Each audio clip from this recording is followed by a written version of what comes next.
ডুকলি ব্লকের অন্তর্গত বল্লভপুর গ্রাম পঞ্চায়েতের পশ্চিম দুর্গাপুর এলাকায় টানা বৃষ্টির জেরে ব্যাপক ক্ষতির মুখে পড়েছেন বহু কৃষক। অভিযোগ, এলাকার কচুয়াছড়া জল উপচে কৃষি জমিতে ঢুকে পড়ায় চাষের ফসল নষ্ট হয়ে গেছে।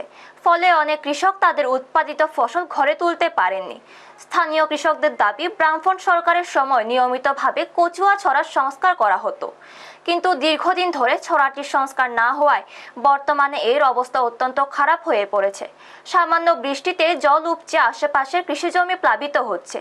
ঘটনার খবর পেয়ে সারা ভারত কৃষক সভার ডুকলি মহকুমা কমিটির সম্পাদক রাজকুমার চৌধুরী, কৃষক নেতা যতীন্দ্র সরকার, সুজিত রায় সহ অন্যান্য নেতৃবৃন্দ ক্ষতিগ্রস্ত এলাকা পরিদর্শন করেন।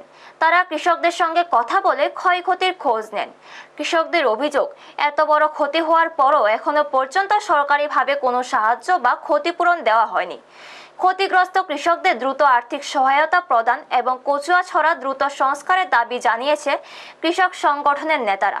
ব্যুরো রিপোর্ট, নিউজ তৎকাল 24। আপনাদের আজকে কি কারণে এখানে আসা? আমরা সারা ভারত কৃষক সভা ডুকলি মহকুমা কমিটির পক্ষ থেকে পশ্চিম ত্রিপুরা ডুকলি ব্লকে বল্লভপুর গ্রাম পঞ্চায়েতের পশ্চিম দুর্গাপুর এখানে যে বুড়ো দান করেছে, সেই জলে প্লাডে বুড়ো দানগুলি সব বন্যায় ক্ষতিগ্রস্ত হয়েছে, সেই জন্য আসলাম। এখন এসে দেখলাম সেখানে, এবং একজন কৃষকের সঙ্গে কথা হলো সেখানে, এবং খুব ভয়াবহ অবস্থা কৃষকের ক্ষতি। এখানে প্রতি সমস্ত জমি দেখলাম, অনুমান করে এখানে জমি প্রায় 150 কানি জমি হবে, প্রায় 100 পরিবার হবে সেখানে।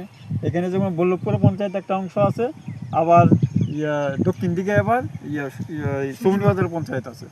দুই পঞ্চায়েতে মিলা প্রায় 150 কানি জমি হবে বুড়ো ধান, এবং জলাশয়ে সমস্ত জমি ধানের ক্ষতি হয়েছে সেখানে।